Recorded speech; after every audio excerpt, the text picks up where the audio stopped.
The new prototype electric superbike from Triumph. The TE-1. This electric prototype is powered by a 15 kg motor and inverter assembly making 177 horsepower and 109 Nm of torque.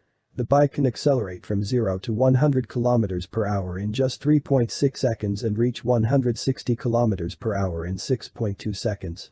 It weighs a total of 220 kg with a frame made entirely of aluminium.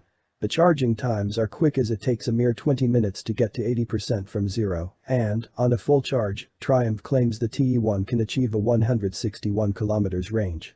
The overall design of the new TE-1 is very similar to the Street and Speed Triple lineup of bikes, with a throttle action and torque delivery map directly engineered from a Speed Triple 1200 RS. The TE-1 handling matches Triumph's current triple-cylinder internal combustion sports performance motorcycles.